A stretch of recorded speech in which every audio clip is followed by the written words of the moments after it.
Bismillahirrahmanirrahim. Alhamdulillahirabbil alamin wa bihi nasta'in ala umuri dunya waddin. Wassalatu wassalamu ala asyrafil anbiya wal mursalin sayyidina wa maulana Muhammadin wa ala alihi wa sahbihi ajma'in.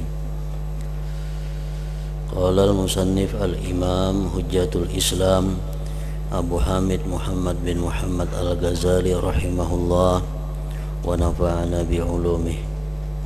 Wa min ayatihi al-biharul amikatul muktanifatu li aqtaril ard allati hiya qita'un minal bahril a'zam al-muhiti bi jami'il ard hatta anna jami'al makshub minal bawadi wal jibal minal ma bil idafati ilal ma kajaziratin saghiratin bi bahrin azim wa baqiyatul ardi masturatun bil ma. Qala an-nabiyyu sallallahu alaihi wasallam al ardu bil bahri kal istabli bil ard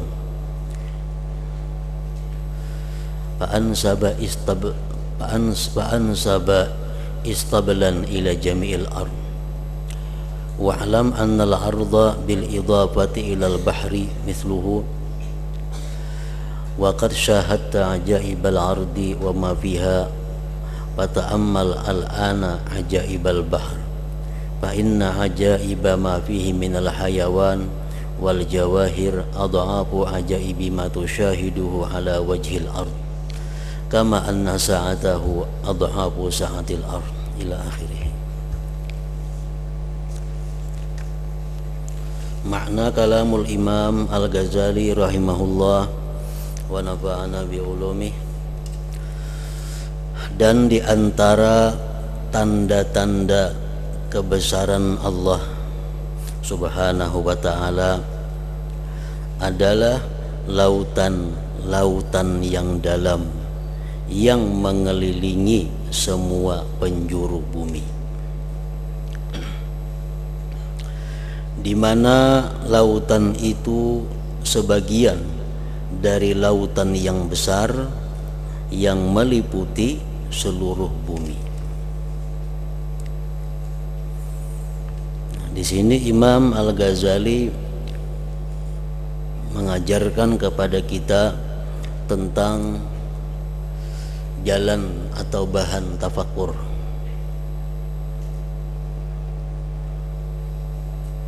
Sebagaimana yang dahulu beliau memberikan bahan-bahan untuk tafakur itu. Nah, karena tafakur ini merupakan sesuatu wirid atau amaliyah yang mestinya kita lakukan setiap hari sebagaimana wirid-wirid yang lain. Nah, maka perlu kita banyak mempunyai bahan untuk tafakur itu. Karena kalau kita tiap hari itu hanya yang dipikirkan, maka itu tentu akan mengurangi ketakjuban kita, mengurangi kekaguman kita kepada yang dipikirkan itu, karena sudah beberapa kali kita tafakurkan. Nah, oleh karena itu perlu dicari bahan-bahan tafakur yang lain, yang mana setiap kali kita memikirkan itu menimbulkan kesan yang dalam di dalam hati kita, menimbulkan bekas di dalam hati kita yang akhirnya itu adalah mengagungkan, mentauhidkan Allah Subhanahu wa ta'ala. Jadi misal kita di pagi hari kita tafakkur tentang kejadian manusia, di sore hari kita tafakkur tentang bagaimana kejadian bumi, bagaimana Allah menciptakan segala isi bumi dan hewan-hewan yang ada di atasnya. Nah, besoknya kita tafakur tentang laut dan sebagainya. Nah, makin banyak bahan tafakur, makin banyak jalan-jalan tafakur, maka makin memperdalam ma'rifat kita kepada Allah Subhanahu wa ta'ala. Nah, pada minggu yang dahulu Imamul Ghazali mengajarkan kepada kita bahan tafakur mengenai bumi. Nah, di sini lagi beliau mengajarkan kepada kita bahan tafakur mengenai laut.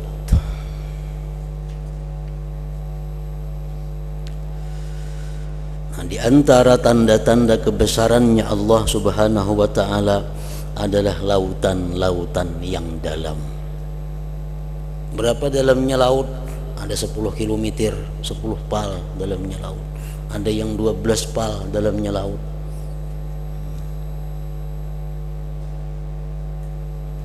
Yang mengelilingi semua penjuru bumi. Al-Bahrul Muhit, laut yang mengelilingi bumi. Di mana lautan itu, lautan yang ada di bumi ini sebagian dari lautan yang besar yang meliputi seluruh bumi, sehingga semua yang tersingkap dari desa-desa dan gunung-gunung dari air, dengan dibandingkan dengan air itu seperti pulau yang kecil dalam lautan yang besar, dan sisanya bumi itu tertutup dengan air. Jadi andai kata yang kelihatan daripada daratan-daratan ini dibandingkan dengan laut yang ada, maka seluruh daratan-daratan itu seperti pulau yang kecil di tengah lautan. Artinya menunjukkan bahwa daratan itu lebih sedikit dibanding laut. Ada yang mengatakan bahwa daratan itu hanya 30%, sedangkan sisanya itu adalah laut. Itulah bumi ini.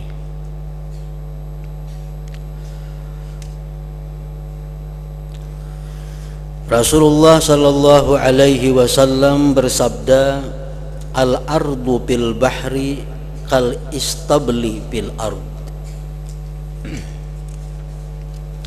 Artinya bumi dalam laut itu seperti kandang dalam bumi. Maka bandingkanlah kandang itu dengan seluruh bumi, dan ketahuilah bahwa bumi dengan dibandingkan kepada laut adalah seperti itu. Misal kandang apakah?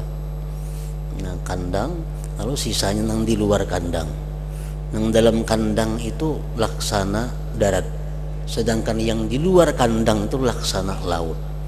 Jadi sedikit sekali daratan ini kalau dibanding dengan lautan.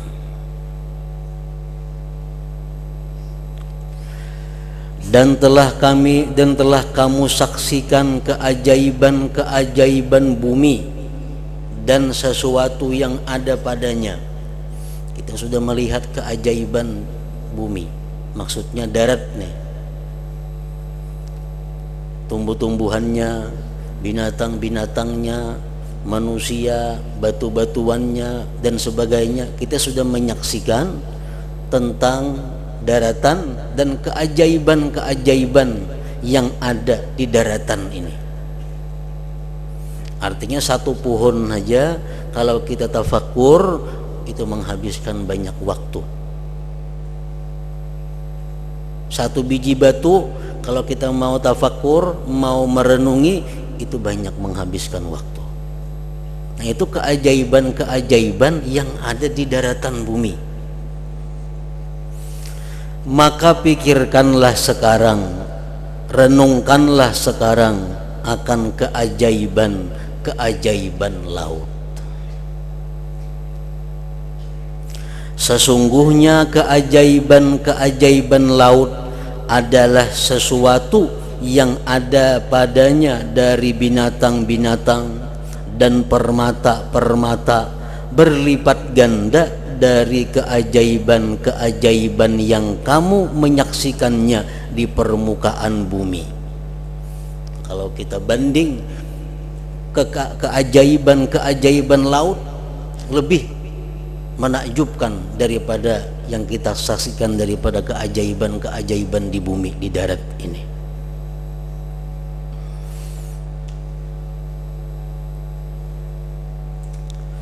Sebagaimana bahwasanya luasnya laut adalah berlipat ganda dari luasnya bumi ini.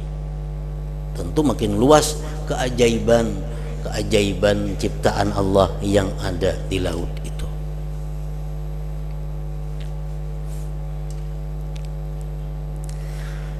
Dan karena besarnya laut, di dalamnya ada binatang-binatang yang besar.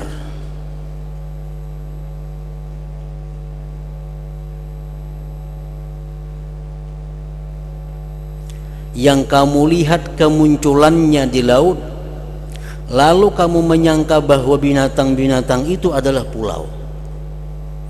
Maka penumpang-penumpang itu turun di atasnya, lalu binatang-binatang itu merasakan dengan adanya api menyala, lalu ia bergerak dan diketahui bahwa itu adalah binatang. Binatang itu ngarannya sulahfat. Sulahfat ini gandalnya mungkin kayak berapa ini ada sekolah. Sulahfat ini. Jadi orang-orang laut itu dahulunya melihat di tengah laut tuh ada semacam pulau. Di situ tumbuh rumput segala macam, kayak pulau. Lalu kapal ini singgah di situ, yang dikira pulau, berjalan situ kemari. Rupanya lapar, nak bermasakan di pulau tadi. Begitu bermasak, nyalai api, lawas-lawasan bergerak pulaunya. Orang bermasakan di atas, kan panas api.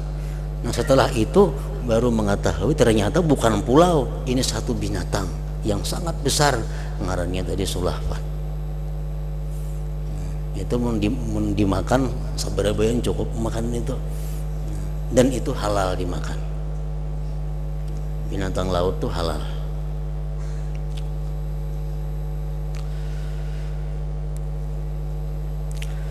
Dan karena besarnya laut, di dalamnya ada binatang-binatang yang besar yang kamu lihat kemunculannya di laut, lalu kamu menyangka bahwa binatang-binatang itu adalah pulau. Maka penumpang-penumpang itu turun di atasnya, lalu binatang-binatang itu merasakan dengan adanya api menyala, lalu ia binatang tadi bergerak dan diketahui bahwa itu adalah binatang. Dan tidaklah jenis dari jenis-jenis binatang darat, dari kuda atau burung atau sapi atau manusia, melainkan di laut ada yang seperti itu dan berlipat ganda daripadanya. Semuaan jenis binatang yang ada di darat ini ada di laut. Kuda ada kuda laut, anjing ada anjing laut, manusia ada manusia laut. Jadi apapun binatang yang ada di darat itu pasti ada di laut.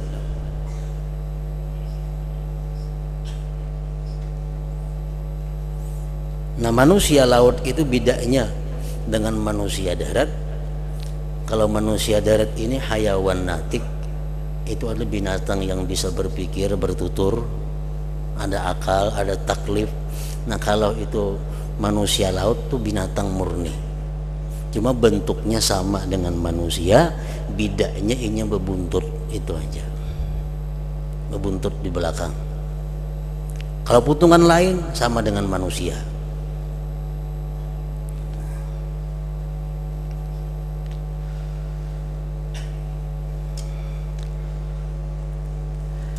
Dan tidaklah jenis dari jenis-jenis binatang darat, dari kuda atau burung atau sapi atau manusia, melainkan di laut ada yang seperti itu dan berlipat ganda daripadanya, bahkan banyak lagi. Jadi setiap binatang yang ada di darat ada di laut, tapi setiap binatang di laut belum tentu ada di darat.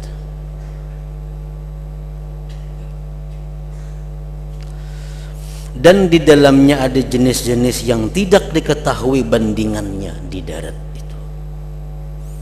Jadi berhubung Rasulullah mengatakan bahwa air laut itu suci dan bangkainya halal, maka semuaan binatang yang di laut itu adalah halal, kecuali nang hidup dua alam atau nang dagingnya diketahui positif mengandung racun, itu aja nang kada halal. Kalau binatang laut, binatang bentuknya kayak anjing laut misalnya, babi laut, itu halal.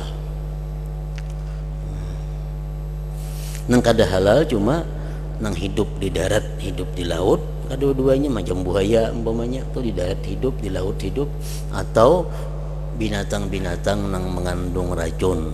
Di dalam kitab fikih disebutkan kadibda, seperti kuduk. Kuduk tuh mengandung racun. Itu aja nang kada halal. Bilanya hidupnya di laut saja dan kada terbukti mengandung racun, semuaan halal.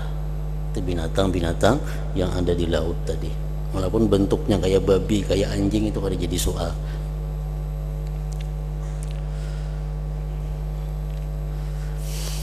Dan telah saya sebutkan, ujar Imam Ghazali, sifat-sifatnya dalam kitab-kitab yang berjilid-jilid, dan telah dikumpulkan kaum-kaum yang memperhatikan dengan mengarungi lautan dan mengumpulkan keajaiban-keajaibannya. Artinya Imam Ghazali ada mengarang kitab yang spesial mengupas tentang keajaiban-keajaiban laut itu, dan berjilid-jilid kitabnya banyak.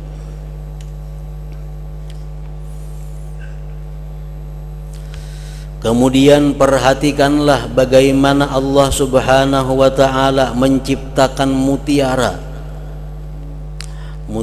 dan membundarkannya dalam rumah karangnya di bawah air. Dan perhatikanlah bagaimana Dia Allah menumbuhkan marjan dari batu yang sangat keras di bawah air. Sesungguhnya marjan adalah tumbuh-tumbuhan atas bentuk pohon yang tumbuh dari batu. Marjan itu tumbuh-tumbuhan, cuma kayak batu. Kemudian pikirkanlah yang lainnya dari ambar dan segala yang berharga yang dilimparkan oleh laut dan dikeluarkan daripadanya. Semuaan itu adalah bahan untuk renungan. Kemudian perhatikanlah kepada keajaiban-keajaiban perahu-perahu. Bagaimana Allah menahannya di atas permukaan air sehingga perahu itu kada tenggelam. Dan Dia menjalankan pada perahu-perahu itu akan para pedagang dan pencari harta benda dan lainnya. Dan Dia Allah menundukkan bagi mereka kapal agar membawa barang-barang mereka yang berat. Kemudian Dia mengirimkan angin agar menggiring perahu-perahu. Kemudian Dia Allah memberitahukan kepada para nelayan akan tempat datang angin, tempat bertiupnya dan waktu-waktunya. Dan tidak dapat diselidiki secara keseluruhan keajaiban-keajaiban ciptaan Allah di laut dalam kitab yang berjilid-jilid. Artinya kalau dikarang, disusun sedemikian rupa sebanyak mungkin, tetap kada akan mampu kalau meneliti keajaiban-keajaiban ciptaan Allah Subhanahu wa ta'ala itu.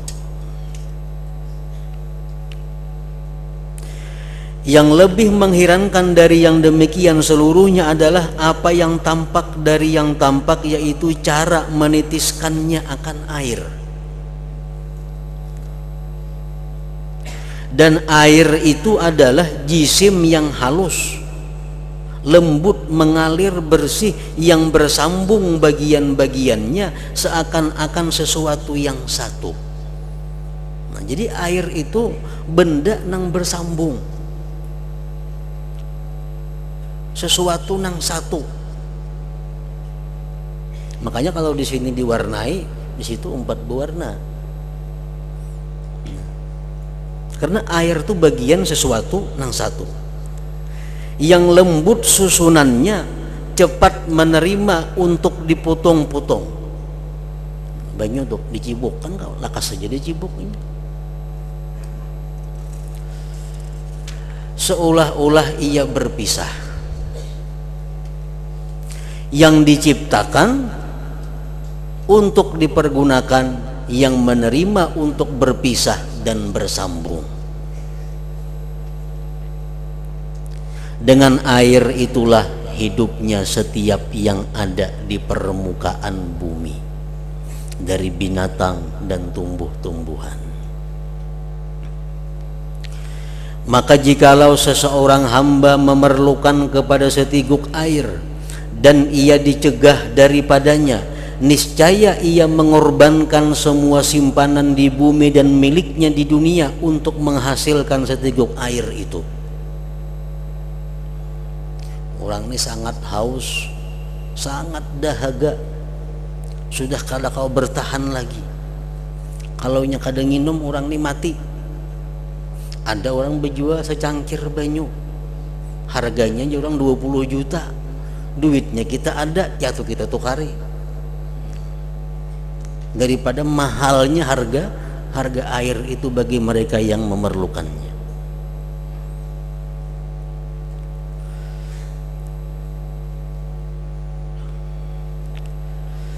Kemudian jikalau ia meminumnya, minum secangkir banyu tadi harganya 20 juta, dan dihalangi dari mengeluarkannya, kada kau kami orang ini kada kau kami, niscaya ia mengorbankan semua simpanan-simpanan di bumi dan miliknya di dunia untuk mengeluarkannya. Orang berubat maka hanya kau kami, ubatnya itu 20 juta harganya, ya tuh kita tuh hari duitnya ada untuk mengeluarkan si air tadi pulang. Masuknya 20 juta, keluarnya 20 juta, ya tuh kita hakun bayar.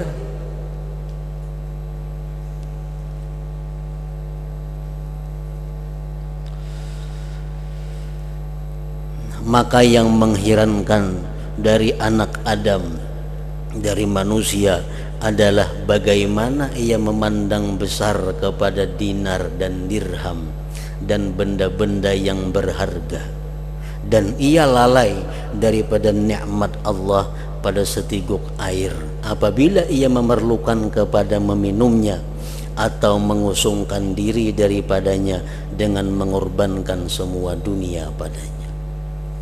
Jadi kadang-kadang kita membesarkan, kadang-kadang kita mengagungkan sesuatu yang sebenarnya kada terlalu perlu untuk kita. Kita lupa mensyukuri nikmat Allah yang sebenarnya sangat diperlukan oleh kita.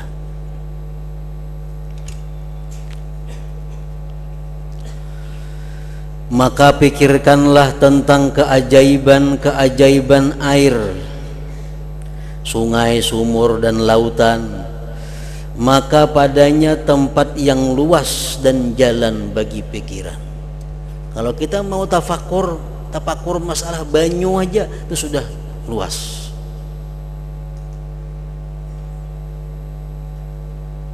Berapa macam jenis banyu? Banyu sungai, ada banyu sumur, ada banyu laut, ada banyu sumber, ada banyu hujan, macam-macam jenis banyu. Maka padanya tempat yang luas dan jalan bagi pikiran, bagi renungan.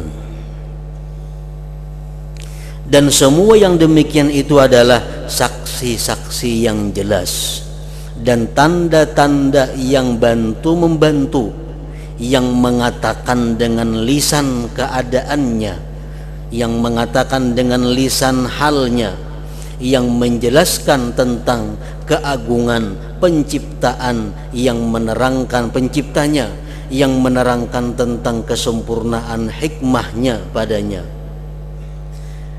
yang menyerukan kepada orang-orang yang mempunyai hati dengan lagu-lagunya, yang berkata kepada setiap orang yang mempunyai akal, apakah kamu tidak melihatku dan melihat rupaku, susunanku, sifat-sifatku, manfaat-manfaatku, berlainan keadaan-keadaanku, dan banyaknya faidah-faidahku. Nah, jadi si air tadi sebenarnya dia berkata dengan lisan keadaannya. Lisan itu ada dua, ada lisanul maqal ngarannya, lisanul hal, ada lisanul hal. Lisan makal itu ya suara, banyu itu kada bersuaranya, nang ada cuma lisan hal. Misalnya seseorang marah, inya berkata aku marah, itu ngarannya lisanul maqal. Tapi kalau inya kada bersuara aku marah tapi merangut, nah merangut tuh lisanul hal ngarannya, menunjukkan bahwa dia marah. Jadi si air ini dia dengan lisan halnya berkata, uja air liati nih aku, renungkan aku nih, liati sifat-sifatku, liati manfaat-manfaatku, liati faidah-faidahku. Nah air ini menyuruh kita, menyerukan kepada kita untuk melihat keajaiban-keajaiban si air tadi. Apakah kamu menyangka, ujar si air, bahwa aku menjadikan diriku? Apakah kamu menyangka bahwa aku ini maulah seorang diriku ini, atau diciptakan oleh seseorang dari jenisku? Nah itu air berseru seperti itu, lisanul hal. Dan bukan hanya air, setiap makhluk Allah, baik batu, baik tumbuh-tumbuhan, baik hewan, semua itu adalah berkata dengan lisan keadaannya, dengan lisan halnya. Dia berseru kepada kita, hai orang yang melihat aku, tengoklah aku, apakah aku ini ada dengan sendirinya, atau aku diciptakan oleh sesama aku, atau aku diciptakan oleh Allah Subhanahu wa ta'ala.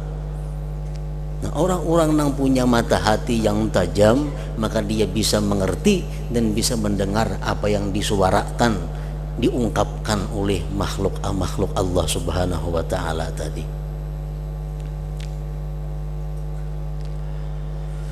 Apakah kamu tidak merasa malu, ujar si air nih dengan lisan halnya, bahwa kamu memandang pada kata-kata yang tertulis dari 3 huruf, lalu kamu putuskan bahwa kata-kata itu dari ciptaan anak Adam yang alim, yang berkuasa, yang berkehendak, yang berbicara.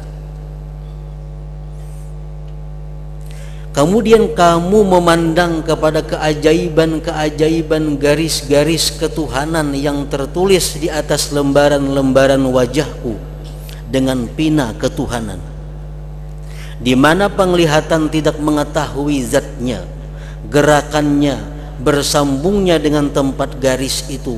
Kemudian hatimu terlepas dari kebesaran penciptanya. Artinya, ujar si air, ikam itu melihat ada tulisan-tulisan, maka ikam lakas saja menyimpulkan bahwa tulisan-tulisan si Fulan bin Fulan. Tapi kenapa engkau melihat tulisan-tulisan yang ada di wajahku ini kada sampai memandang bahwa itu adalah ciptaan Allah Subhanahu wa ta'ala?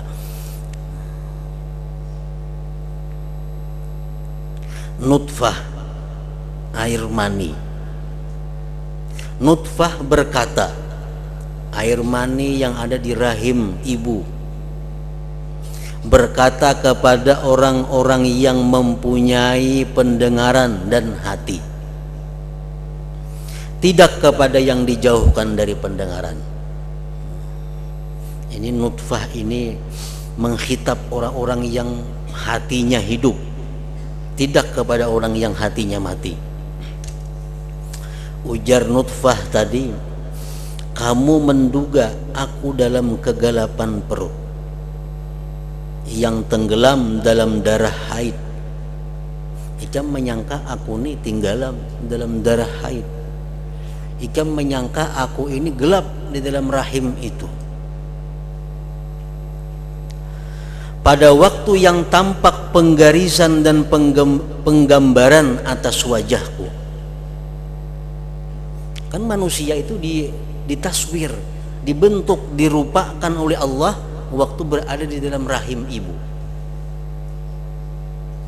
Lalu pengukir, maksudnya Allah mengukir biji mataku, kelopak mataku, dahiku, pipiku, dan bibirku. Maka kamu melihat pelengkungan yang tampak sedikit demi sedikit secara bertahap, dan kamu tidak melihat di dalam nutfah adanya pengukir, dan tidak di luarnya adalah melihat Nang dalam rahim tuh kalau kita lihat dengan satu alat, maka kita melihat perkembangan di dalam rahim itu, mulai tetes air mani jadi darah, jadi daging, kemudian berbentuk setahap demi setahap. Nah, kita melihat proses itu, tapi kita kadang melihat nang memprosesnya. Kita kadang melihat pengukirnya, kadang melihat di dalam rahim maupun di luarnya. Dan tidak ada berita daripadanya bagi ibu, bagi bapak, bagi nutfah dan bagi rahim. Dan kan ada berita. Sekarang aku sudah bisa ini, kan ada. Maka apakah tidak pengukiran ini lebih mengagumkan dari apa yang kamu saksikan? Yang mengukir dengan pina akan rupa yang mengagumkan, yang jikalau kamu memandang kepadanya sekali atau dua kali, niscaya kamu mengetahuinya. Maka apakah kamu mampu mempelajari jenis ini dari ukiran dan penggambaran yang merata zahir dan batinnya nutfah dan semua bagian-bagiannya dengan tanpa menyentuh kepada nutfah? Allah mengukir, membentuk itu tanpa menyentuh itu nutfah dan tanpa bersambung dengannya dari dalam maupun dari luar. Nah, ini keajaiban daripada perbuatan Allah Subhanahu wa taala. Dia menciptakan sesuatu tanpa menyentuh sesuatu itu. Maka jika kamu tidak merasa kagum terhadap keajaiban-keajaiban ini dan tidak memahami dengannya bahwa orang yang menggambar dan mengukir dan berkuasa itu tidak ada yang membandinginya dan tidak ada menyamainya seorang penggambar dan pengukir juga pun, sebagaimana ukirannya dan ciptaannya itu tidak dapat menyamainya oleh ukiran dan ciptaan.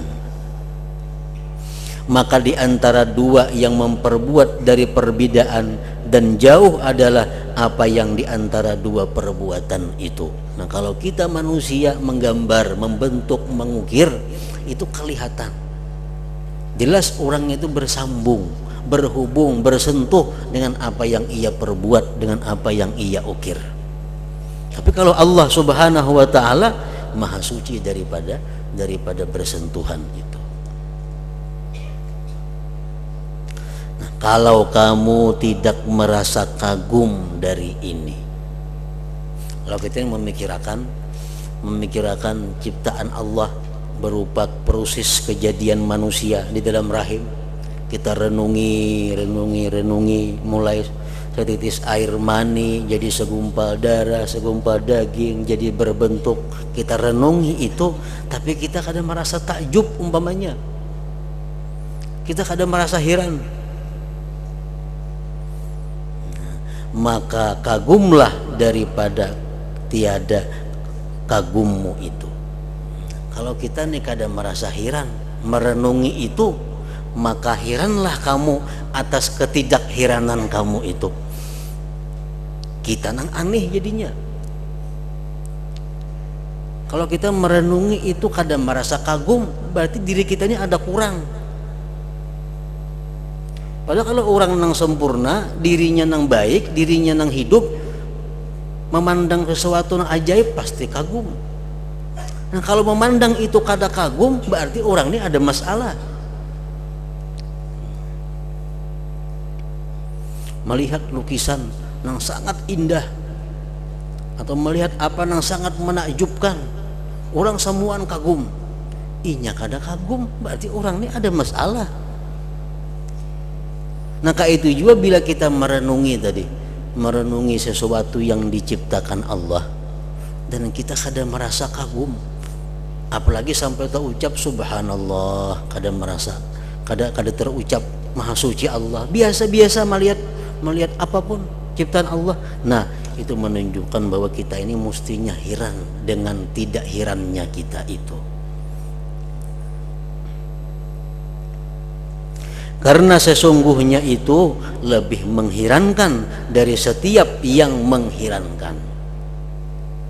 Yang paling mengherankan itu adalah orang yang tidak takjub terhadap keajaiban ciptaan Allah.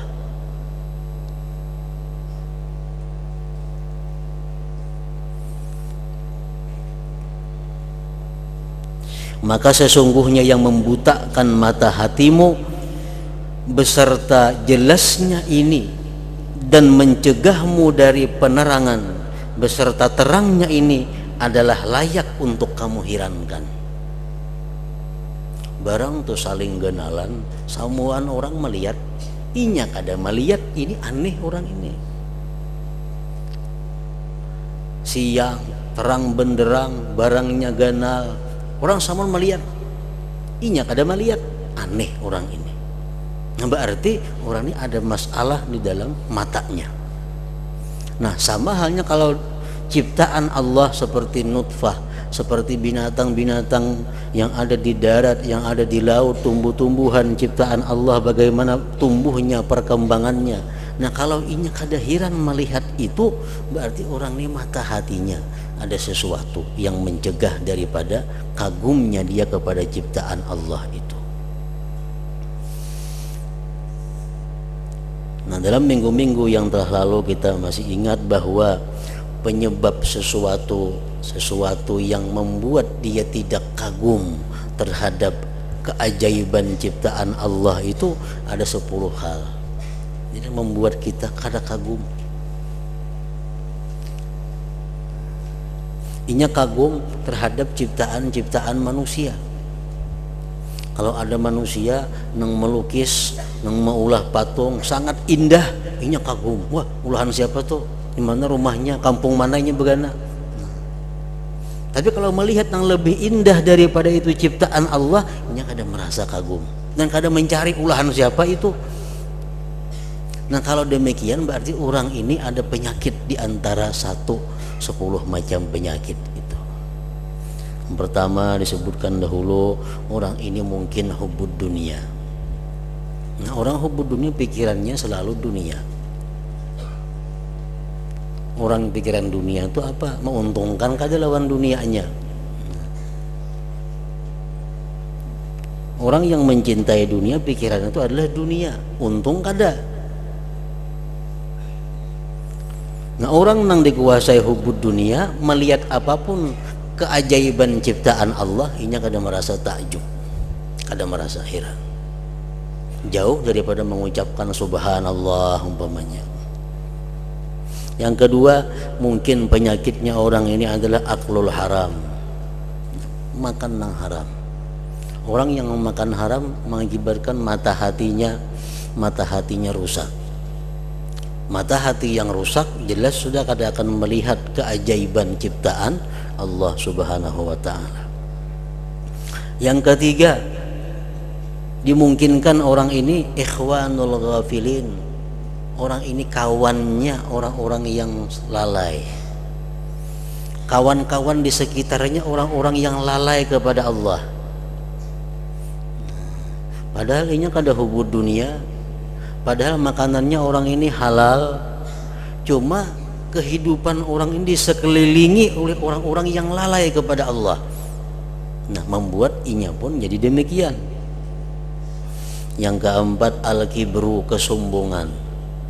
Orang yang sombong itu sangat anti mengagumi ciptaan orang lain. Itu orang sombong.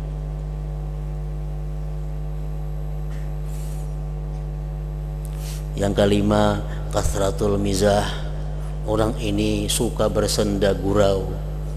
Akhirnya menganggap sesuatu itu kayak senda gurau, sehingga kada ada lagi takjub kepada keajaiban ciptaan Allah. Yang keenam, kasratul akal. Orang ini kebanyakan makan. Kebanyakan akal, kebanyakan makan menumpulkan akalnya. Kasratul naum, orang ini kebanyakan guring. Kasratul dahik, orang ini kebanyakan tertawa. Kasratul kalam, kesembilan, orang ini kebanyakan bicara. Yang ke-10, hubbus sana minan nas, orang ini suka dipuji manusia. Nah, 10 macam itu kalau ada dalam hati kita, apalagi menguasai hati kita, maka akan menumpulkan hati. Nah, hati nang tumpul, hati nang kabur, maka melihat keajaiban ciptaan Allah itu inya kadang merasa takjub. Kadang merasa takjub.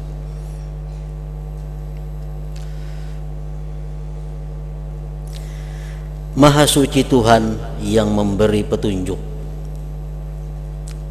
menyesatkan.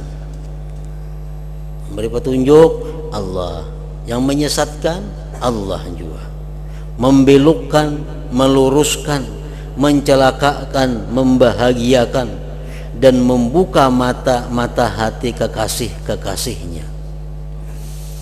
Maka mereka menyaksikannya pada semua zarrah-zarrah alam dan bagian-bagiannya. Orang-orang yang dibukakan Allah mata hatinya, dia melihat sekecil apapun yang di alam ini adalah subhanallah, maha suci Allah. Sangat menakjubkan. Dan membutakan hati musuh-musuhnya, musuh-musuh Allah, dan terdinding dari mereka dengan kemuliaannya Allah dan ketinggiannya. Maka baginya Allah ciptaan, urusan, karunia, anugerah, kelemah lembutan, dan keperkasaan yang tidak ada menolak bagi hukumnya. Allah kalau menghukumkan A, kada bisa menolaknya siapa juga pun. Dan tidak ada yang mendatangkan kemudian bagi qadanya. Bila Allah menentukan sesuatu, maka tidak ada yang boleh mengeritik terhadap ketentuan Allah Subhanahu wa taala itu. Nah, ketentuan Allah kada perlu dibahas, kada perlu dikritik, karena tidak ada seseorang pun yang bisa mengeritik atau mengiktiraf daripada apa yang sudah ditentukan oleh Allah Subhanahu wa taala. Nah, dan di antara tanda-tanda kebesarannya,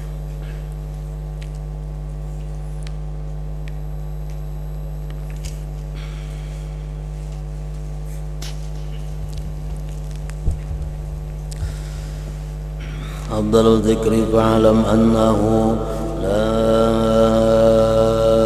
ilaha illallah Muhammadur Rasulullah. La ilaha illallah Muhammadur Rasulullah. La ilaha illallah Muhammadur Rasulullah. La ilaha illallah. La ilaha illallah. La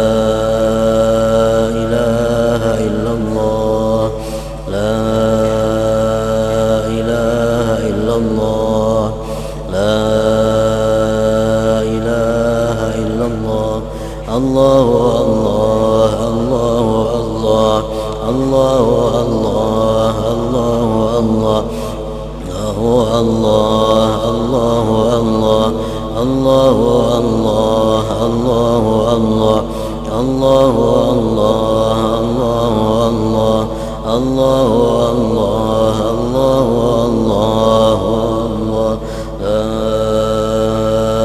ilaha illallah Muhammadur Rasulullah. La ilaha illallah Muhammadur Rasulullah. La ilaha illallah Muhammadur Rasulullah. La ilaha illallah. Al-Fatihah. Ila Allah.